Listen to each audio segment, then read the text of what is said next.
네, 반갑습니다. 자, 오늘이 10월 22일이죠. 목요일입니다. 밤 11시 6분인데요. 자, 시장이 참 어렵습니다. 이 카멜레온처럼 하루하루 이 변신의 변신을 거듭하면서 좀 이 시장에 빠른 대응을 하지 않으면 참 어려운 장입니다. 물론 제가 여러분께 공개적으로 이렇게 말씀을 드릴 때는 또 제가 말씀드린 내용들을 바로 제깍제깍 움직이지 못하신다라는 것도 제가 알고 있습니다. 그래서 제가 말씀을 좀 함부로 이렇게 좀 드리기가 그동안 참뭐 상승하라 이렇게 참 애매했었습니다. 근데 또 너무 사람이 또 이 애매하게 얘기를 해버리면 어쩌라는 거야 이렇게 되지 않습니까? 차라리 틀리더라도 오른다 내린다를 정확하게 말씀을 차라리 드리는 게 나을 듯 하고요. 뭐 또 오늘 내가 매수 신호를 보냈지만 또 내일 당장 또 매도 신호를 시장은 얼마든지 변할 수가 있으니까 제가 메이저 세력이 아니지 않습니까? 자, 그래서 이 단기 매매 하시는 분들은요. 하루에도 이 두세 번씩 또는 뭐 하루에 한 번씩 이렇게 수시로 이렇게 변할 수가 있습니다. 시황관들이요. 단기 매매 하시는 그런 경우도 자주 있는 건 아니지만 그런 경우도 있을 수 있다. 그런 얘기입니다. 제가 왜 이렇게 변명의 말을 늘어놓느냐면요. 이번 주 화요일 날 점심때 무렵부터 제가 여러분께 매수하시라라고 말씀을 드렸고 매수 이후에 보유하시라고 제가 말씀을 드렸습니다. 종합지수를 기준으로 한다면 제가 화요일날 점심시간 무렵부터 매수 사인을 적극적으로 드렸기 때문에 그때 매수하신 분들은 코스피 기준으로 따지면 그렇게 뭐 손해본 건 없습니다. 그냥 뭐 먹은 것도 별로 없죠. 그냥 똔똔이 정도 되는데 코스닥도 마찬가지고요. 바로 요 자리였습니다. 하수목이니까요. 이때 저점에 매수하신 분은 아직은 좀 수익권이라고 보고 있고요. 또 코스닥 기준을 본다면 이때 저점 매수하신 분들은 좀 똔똔이가 되지 않았나. 코스닥은요. 이때 화요일에 매수했던 분들은요. 지금 다시 그 비슷하게 조금 내려왔죠. 그죠? 물론 종목마다 차이는 있을 수가 있습니다. 지수만 놓고 보면 그렇다는 얘기입니다. 제가 왜 이렇게 변명을 자꾸 늘어놓느냐 하면요. 참 어렵습니다. 여러분께 또 애매하게 말씀을 드리자니 또 이거 뭐 어떻게 하라는 거야? 받아들이기에 따라서는 이게 헷갈릴 수도 있고요. 또 그렇다고 또 사십시오, 파십시오를 명확하게 얘기하게 되면 그 말에 대한 책임을 져야 되겠다. 책임진다기보다 그 말에 이 무게감이 있기 때문에 참 어렵습니다.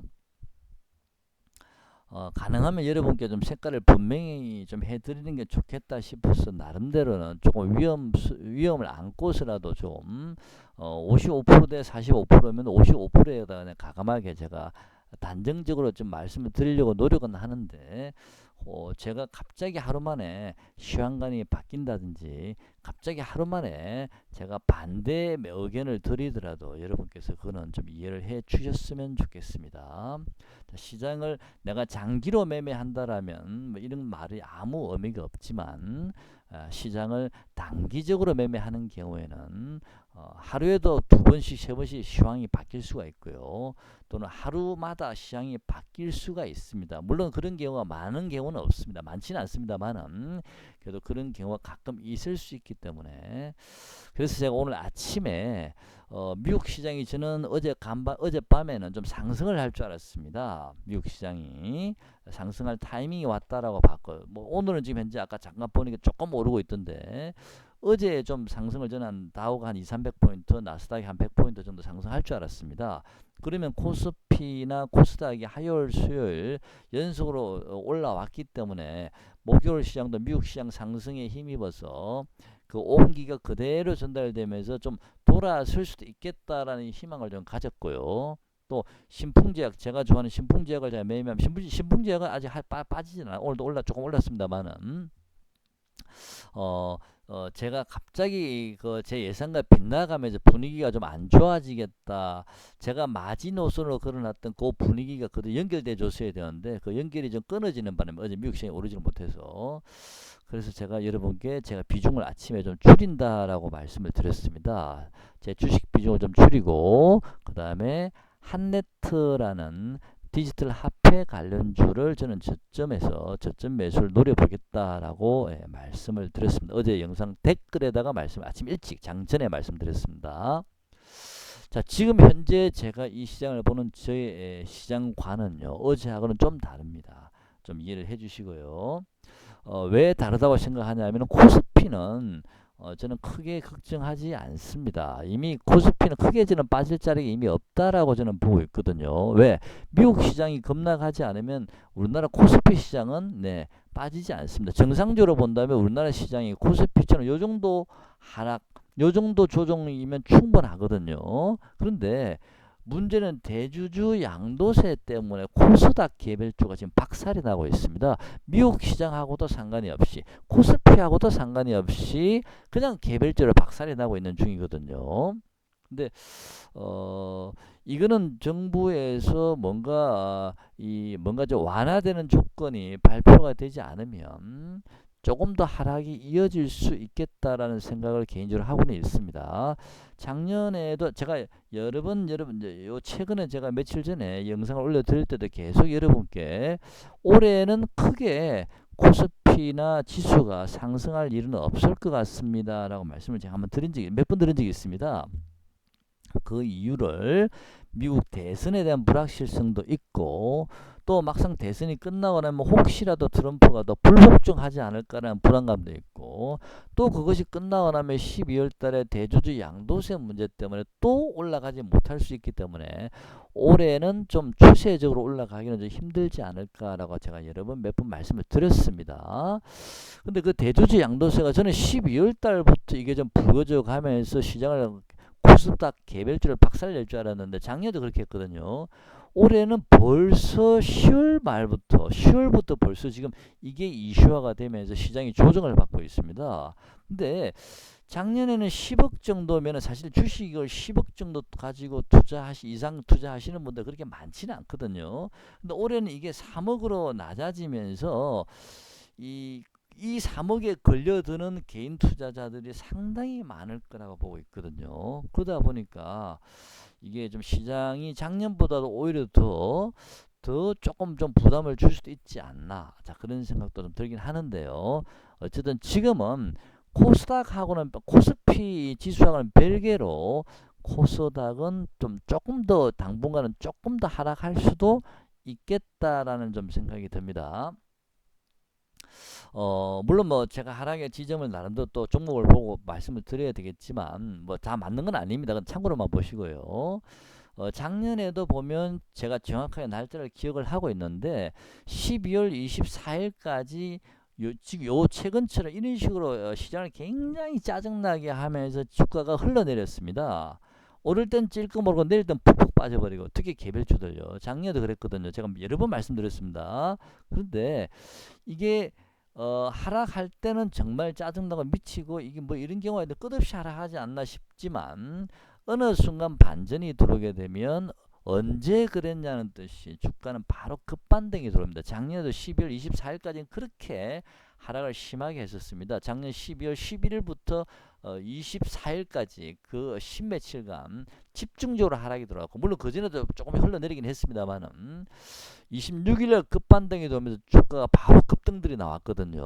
언제 그랬냐는 뜻이. 그래서 그 시점을 잘 보셔야 됩니다. 근데 우리가 미리 들어가서 지금은 이 코스닥 같은 경우는 코스피는 상관이 없습니다만 미리 들어가서 우리가 보초를 쓸 필요 떨어지는 칼날을 잡을 필요는 없을 것 같고요. 그냥 돌아서는 초기에 바로 시장을 보고 있다가 따라 붙으면 되지 않을까. 저는 그렇게 보고 있습니다. 현금을 가지고 계시는 분들은 그리고 주식 비중이 있으신 분들은 저랑 같이 화요일날 매수하셨던 분들은 물론 제가 말씀드린 종목들은 아직 빠지지 않았습니다만은 혹시 여러분께서 보유하신 종목들 중에 다른 종목을 매수하신 분들은 크게 빠지지 않았다면 좀 비중 조절을 조금 더 해 놓으시는 게 어떨까. 70% 주식 비중을 뭐 50% 주식 비중을 가진다든지 해서 비중을 조금 현금을 조금 늘려 놓으셔도 되지 않을까 라고 생각을 합니다만은 그렇게 너무 머리를 또 많이 쓰다 보면 예를 들어서 만약에 내가 지금 5% 이상 또는 10% 이상 손실을 나면 그거 돌리기 힘들거든요. 매도하기가. 자, 그런 경우는 하지 마시고 2, 3% 정도 손실 날 수 있다든지 그런 경우에는 조금 현금 비중을 조금 해 놓으셔도 되지 않을까 싶습니다. 바닥점 근처에서 잡으면 또 밑에서 많이 먹을 수 있지 않겠습니까? 대신 그 지점을 잘 잡아야 되겠지만요. 그렇다고 우리가 그거를 갑자기 주가가 아침부터 확 슈팅이 되어버리면 또 하락할지도 몰라라고 따라가지 못하는 경우도 있거든요. 그래서 그런 걸 방지하기 위해서 너무 손실이 난 상태에서 매도하고 밑에서 잡으려고 하지 마시고 이론적으로는 물론 맞는 얘기가 될 수도 있겠지만 실제로 이게 해보면 그게 쉽지는 않거든요. 그래서 조금 우리가 지난번에 코로나 터질 때도 그 겁나가는 이게 또 견뎌내신 분도 계시고 그 고통도 있었는데 지금은 그 고통에 비하면 세 발의 피지 않습니까? 그래서 어차피 여러분께서 단타 치실 거 아니라면 좀 그림을 좀 크게 그리셔가지고요. 큰 그림으로 이 시장을 이제 많이 물려 계신 분들 대응을 하셨으면 좋겠습니다. 저는 머지않아서 다시 추세를 반전을 시키면서 여러분 계좌가 다시 회복이 될 수 있다라고 저는 생각을 하고 있습니다. 어차피 지금은 대세 상승장이라고 저는 보고 있습니다. 앞으로도 가야 될 길이 저는 멀다라고 보고 있기 때문에 우리가 주식 투자를 하다 보면 항상 매번 10번에 10번 다 우리가 성공하기는 어렵지 않습니까? 내가 매매를 하다 보면 또 이 엇박자가 날 수도 있고요. 그래서 그런 경우도 우리가 부지기수 많기 때문에 내가 한 행동에 대해서 내가 반성을 하고 또 그에 대한 내 스스로의 책임을 다지면서 다음에는 왜 무슨 이유로 내가 실수를 했는지 어떤 마인드로 무슨 마음이 급해서 조금 빠질 거라고 생각은 했지만 손이 안 갔다든지 그런 반성들을 좀 많이 하시면서 자꾸 개선해 나가야 됩니다. 그거를 그대로만 끝내지 마시고요. 정말 깊이 있게 반성을 꼭 하셔야 됩니다. 그런 반성을 하셔야만이 발전이 있습니다. 시간이 지나도. 자, 오늘 제가 좀 말이 많았는데 차트 이런 걸 떠나서 주식의 심리 게임입니다.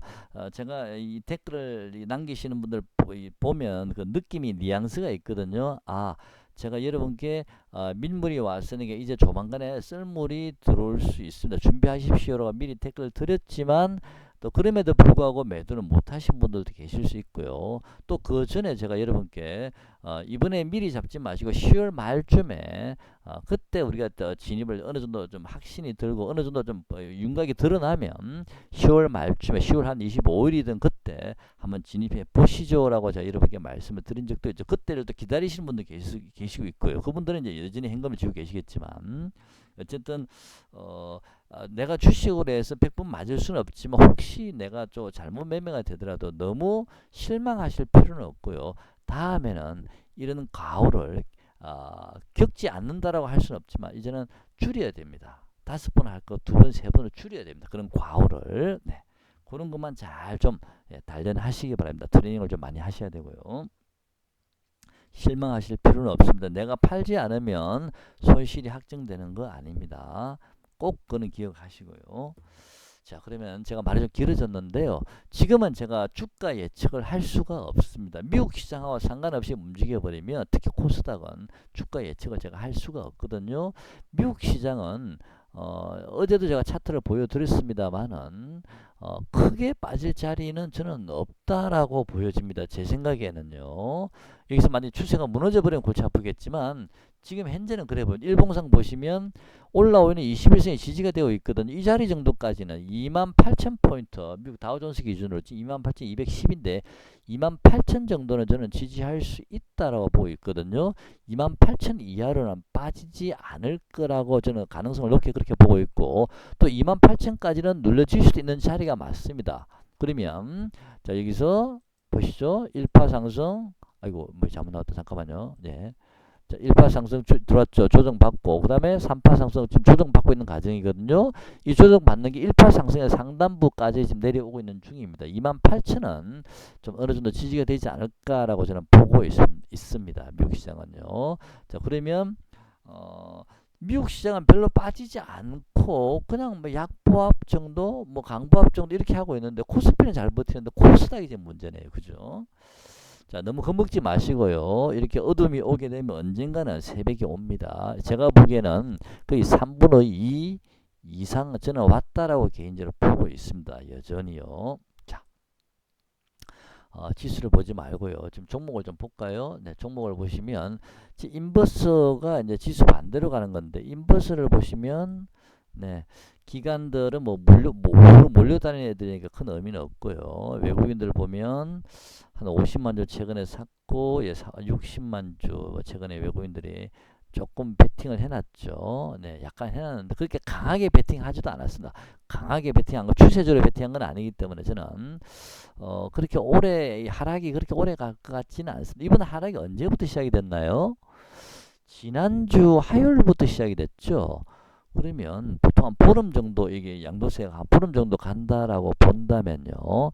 지난주 화요일이 며칠인가요? 하여튼 제가 갑자기 생각이 나서 예. 지난주 화요일이면 우리가 이제 2주일이 10영업일이죠. 하수목금 월화수목금 9영업일 되고 그러면 다음 주 월요일 정도 네. 일단 저 차트 한번 보시죠.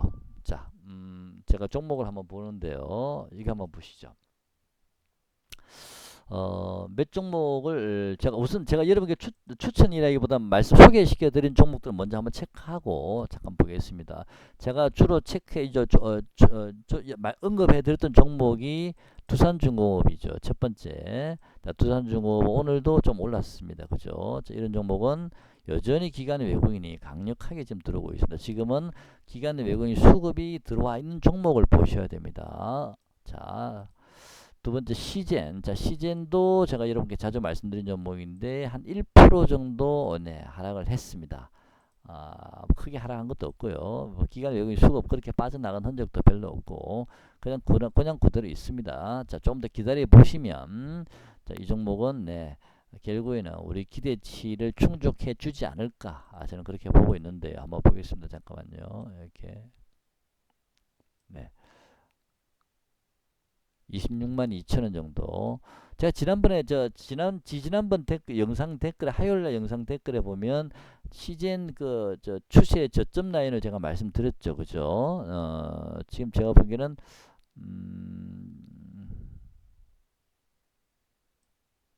26만 2천원 정도. 네.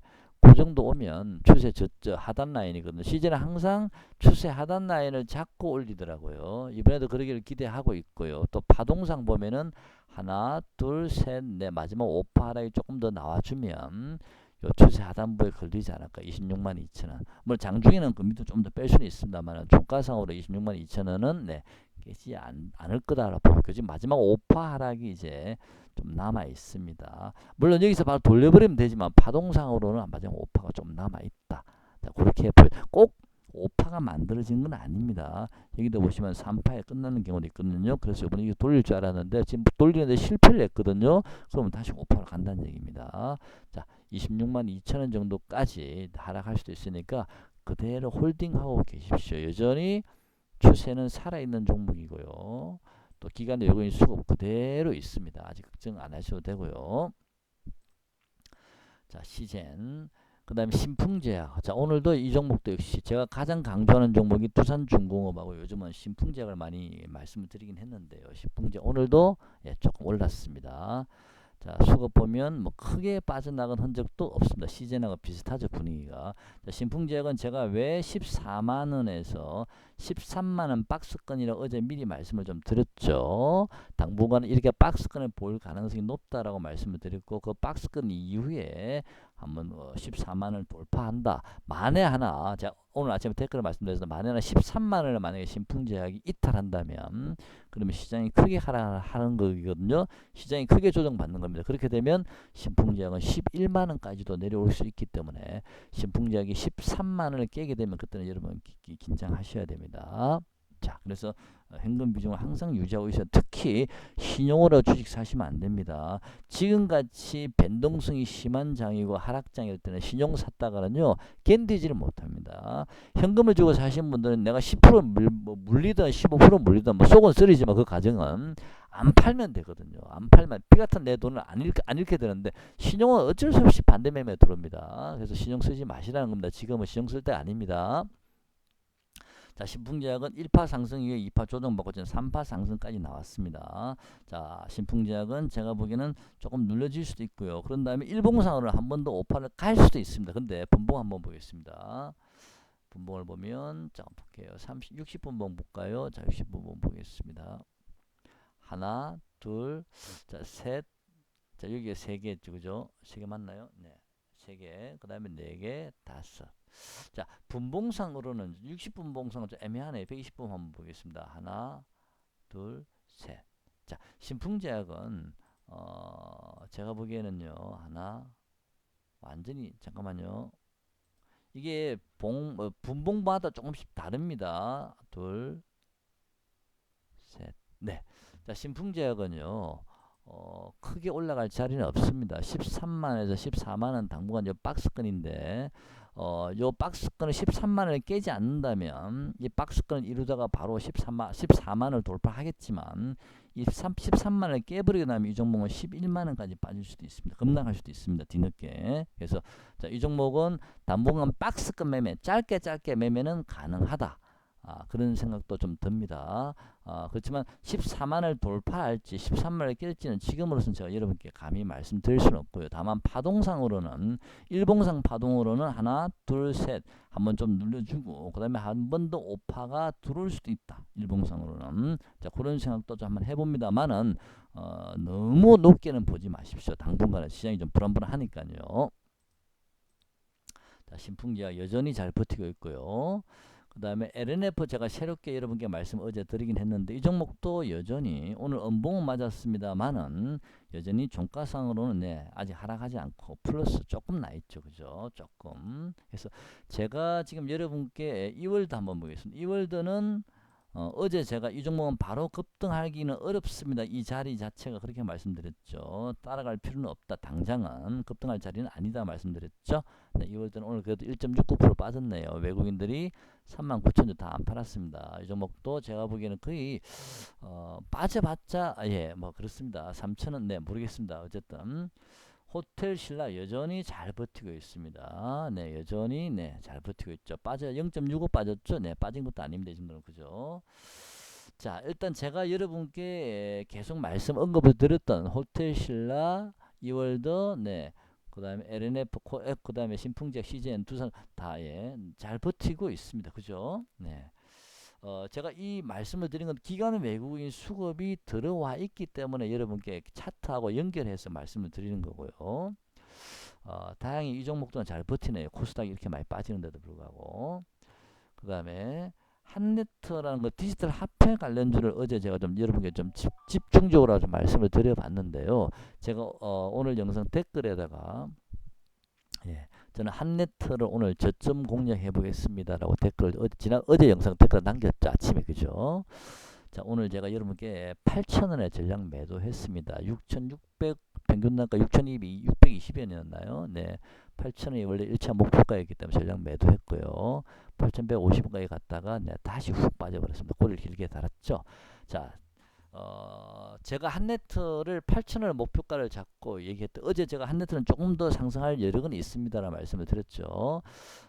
한네트는 저는 이 종목이 조정을 받더라도 저는 6,000원을 깨지 않을 거라고 보고 있습니다. 저는 한네트는요. 그래서 사실 오늘 아침에 이 종목이 시가 어제 종가가 얼마였죠? 어제 종가가 6,510원이었습니다. 그러니까 저는 6,000원은 깨지 않을 거라 봤기 때문에 어제 종가 정도면은 충분히 사볼만 하고 만약에 급등이 나오면 한번 팔아주고 다시 밑에서 잡으면 되거든요. 이 종목은 이제 시작이라고 저는 보고 있어요. 이제 한번 큰 파동이 나왔다. 1파. 이제 2파 조정받고 지금 3파 과정이 나오는 게 아닌가 싶은데, 저는 이 종목은 저 개인적으로는 한 12,000원 정도까지는 무난히 갈 수 있지 않나. 좀 시간이 좀 많이 걸릴 수도 있습니다만 어쨌든 간에 최종적으로는 그렇게 보고는 있습니다. 어쨌든 지금 시장 상황에서는 이런 디지털 화폐 관련주가 지금 갑이거든요. 예, 현재 가장 잘 나가는 종목입니다. 뭐 이런 뭐 잘못했다 큰 코 다칠 수도 있겠지만 6,000원은 깨지 않을 거라 저는 보고 있기 때문에, 만약에 6,000원을 깨면 끝난 거죠 이거는. 그래서 6,500원 정도면 어제 종가입니다. 그 정도 자리면 저는 다시 한번 또 이 종목은 또 옆으로 행보한 이후 다시 한번 올라갈 수도 있다. 저는 그렇게 보고 있습니다. 만약에 이 종목 6,500원 근처 오면 어제 종가죠. 관심 가져볼 만합니다. 그래서 오늘 제가 이 종목을 한번 공략해 보려고 그랬습니다. 1,000원, 8,000원까지 목표를 잡았기 때문에 들어봤고요. 다시 6,500원 정도 오면 관심 가져보겠습니다. 저도요. 자, 오늘 디지털 화폐 관련주가 한네트가 종가상으로 어쨌든 10% 정도 올랐고요. KCS 4%, KCT 2.69%, 로지시스 4.08%에 이렇게 전반적으로 지금 시세가 다 좋습니다. 이런 종목들도 마냥 오르기만 하지는 않겠죠. 또 언젠가는 이런 종목들도 크게 조정을 받을 텐데요. 그래서 저는 KCT라는 종목은 아직은 아니라고 저는 보고 있거든요. 아직은 아니라 보고 있어요. 조금 더 지가 반등을 좀 주더라도 이 종목은 잠깐만요. 하나, 둘, 셋. 좀 한번 볼게요. 왜? 아직은 조금 그렇습니다. 아직 아닌 것 같거든요. 한 5,000원 근처까지 오면 몰라도 저는, 그렇지 않으면 저는 디지털 화폐 관련주는 한네트 6,500원 정도 오면 다시 한번 또 일부 물량을 좀 넣어볼 생각입니다. 6,500원이 될지 6,300원까지 내려올지 그건 제가 잘 모릅니다. 너무 큰 비중은 넣지 마시고 지금은요. 분위기 봐가면서 하시죠. 지금 마땅하게 살만한 종목이 없기 때문에 이런 종목에 좀 단기적으로 저는 매매를 할 예정입니다. 자, 시장은 미국 시장이 급락하지 않는다면 우리나라 코스피나 코스닥은, 특히 코스피는 크게 하락하지는 않을 것 같습니다. 대주주 양도세 코스닥이 문제라서 그렇지. 근데 미국 시장이 만약에 아까 제가 말씀드리니까 다우 지수가 2만, 아까 얼마였죠? 다우 지수가, 잠깐만요. 아까 다시 한번 볼게요. 26,000원이었나요? 요 자리요. 21선. 28,000. 요 자리를 이탈하지 않는다면 저는 다우 지수는 요 자리는 이탈하지 않을 거라 보고 있지만, 이 자리만 이탈하지 않는다면 우리 시장 크게 하락하지는 않을 거라 보고 있고요. 또 다른 종목 한번 보겠습니다. 제가 자주 말씀드린 종목 말고 시장이 어디쯤이 바닥이 될 것 같은지를 제가 좀 객관적으로 아니요, 여러분께 좀 참고가 될 만한 게 뭐가 있냐면은 SK케미칼 한번 잠깐 보겠습니다. 자, SK케미칼도 끼가 있는 종목이죠. 한번 보겠습니다. 네, SK케미칼요. 자, SK케미칼은요, 잠깐만요. 요 자리요. 지난번에 요 자리 있지 않습니까? 요 자리 근처까지 저는 한번 내려올 가능성이 높다라고 보고 있습니다. 이 자리 근처가 얼마냐면 시가가 이게 28만원이죠. 28만 2천원. SK케미칼이 저는 한 28만원 정도까지 한번 내려올 가능성이 있지 않을까라고 보여지는 게 일봉을 한번 보겠습니다. 파동이요. 파동이 하나, 둘. 자, 여기서 계산을 하게 되면 28만원 요 쌍바닥을 만들면서요. 이렇게 쌍바닥을 만들면서 행보한 이후에 돌아왔을 가능성이 많고요. 지수가 또는 종목들이 요 지점까지는 하락을 할 수 있다라고 28만원 2천원 정도까지는. 근데 만에 하나 이거를 하나의 파동을 안 봐버리고 여기를 하나의 파동, 여기를 하나의 파동, 여기를 파동을 봐버리면 요 저점 한번 깰 수도 있습니다. 이렇게. 그러면 여기까지 내려옵니다. 23만원, 24만원까지 내려올 수도 있거든요. 그러 되면 이게 장난 아니죠. 그죠? 자, 그래서 보조 지표들을 보면 조금 더 하락할 여지는 있습니다. 제가 보면 28만원 요 자리가 현재로서는 가장 유력하지 않을까, 저는 그렇게 일단 보고 있거든요. 그래서 조금 더 추가 하락이 남아있기 때문에 제가 여러분께 기회가 된다면 좀 비중 조절을 하시라라고 말씀을 드리고 싶습니다. 일단은 SK케미칼을 보니까요. 그 다음에 DB하이트 한번 보겠습니다. DB하이트 보시면 추세가 완전히 깨지고 이 저점을 깨버렸습니다. 이제는 DB하이트이요. 좀 시장이 좀 불안불안해지고 있습니다. 지금요. 한번 볼게요. 네. 예, 이 선을 끊었는데 DBI텍도 요 자리요. 한 3만원 정도 되는 3만원 상단 3만원에서 3만5백원 또는 3만5백원 정도 네, 그 자리까지도 하락할 수도 있지 않나. 아니면 3만 1천원 요 정도까지요. 예, 3만 1천원에서 3만 5백원 정도까지 DB하이텍도 하락이 좀 열려있다. 그리고 지금 현재 보조 지표를 봤을 때는 하락의 추세가 강화되고 있다. 네, 그렇게 보여집니다.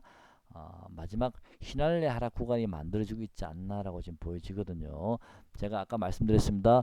어제 미국 시장이 상승을 해서 돌려야 되는데 어제 미국 시장이 예상외로 많이 하락하지는 않았지만 하락을 하는 바람에 제 예상이 빗나갔고 오히려 저는 조금 조심해야겠다라고 아침에 제가 장시작 전에 여러분께 댓글을 달아드렸습니다. 그래서 현재 시장에 빠릿빠릿 움직인 종목 디지털 화폐 관련주로 저는 바로 이동을 했고요. 일단은 조금 더 견뎌 보시죠. 마지막 하락이 지금 마지막 휘날레국을 향해서 갈 경우에는 보통 보면 이런 보조지표나 이런 종목들이 갑자기 좀 심하게 하락하는 경우가 있거든요. 마지막 휘날레 구간에서는요. 근데 아까 DB하이텍 보시다시피 지지하는 자리가 분명히 있습니다. 그래서 그 자리 정도는 저는 지지가 될 거라 보고 있기 때문에 한 3만원에서 3만 1천원 사이 정도 그 자리까지 한번 열려는 있습니다. 하락이요. 조금 더 열려있게 종목별로는 한 8%에서 10% 정도 조금 그 정도 하락이 나올 수도 있는데 이게 나온다는 게 아닙니다. 그 정도 나올 거니까 난 미리 좀 던져버려야지. 그거 아닙니다. 견뎌내시라는 겁니다. 왜냐하면 사람이 하락 지점이 종착역이 눈에 보이면 견딜 수가 있는데 이게 끝이 어딘지를 모르면 견디기 힘들지 않습니까? 네, 그렇습니다. 물론 뭐 제가 아까 말씀드린 그 가격대가 완전한 종착진이 그런 제 잘 모릅니다. 그죠? 일단 거기서는 저는 지지가 될 거라 보고 있습니다. 거기서 최소한 기술적 반등이라 충분히 들어왔다가 나중에 무너지더라도 그 자리는 저는 일단은 지지하는 자리라고 봅니다. 자, 시장이 지금 미국 시장이 조금 전까지는 저기 괜찮았는데 지금 제가 미국 선물을 보니까 또 많이 빠져 있네요. 지금 아직 지수는 제가 보지는 못했는데 어쨌든 미국 시장은 28,000 정도까지만 지지가 돼 준다면 우리 시장 크게 무너지지 않을 거라 보고 있습니다. 자, 오늘 영상 여기까지 하고요. 작년에도 이랬습니다. 작년에도 매일 코스닥이 흘러내리고 개별주 흘러내렸거든요. 대주주 양도세 때문에. 그렇지만 그 순간이 지나고 나니까 언제 그랬냐는 뜻이 주가가 급반등을 했었거든요. 그래서 내가 이미 매매를 잘못한 것은 잘못한 대로 인정을 하고요. 또 그렇지만 다음에는 또 이런 오류를 좀 줄이시면 되니까 조금만 더 인내하셨으면 좋겠습니다. 어차피 시장은 큰 상승 국면이기 때문에 이번 고비만 잘 넘기시면 저는 시장은 좀 크게 갈 수 있다라고 보고 있거든요. 내년에는 아니죠. 벌써 지금 12월 양도세 문제가 벌써 10월 달부터 좀 조정을 받고 있으니까 그게 좀 빨라질 수도 있겠다 올해는. 자, 그런 생각도 좀 들긴 하는데요. 자, 단타 치실 게 아니면 지금은 큰 그림을 그리면서 인내하셨으면 좋겠습니다. 자, 오늘 영상은 여기까지 하겠습니다. 고맙습니다.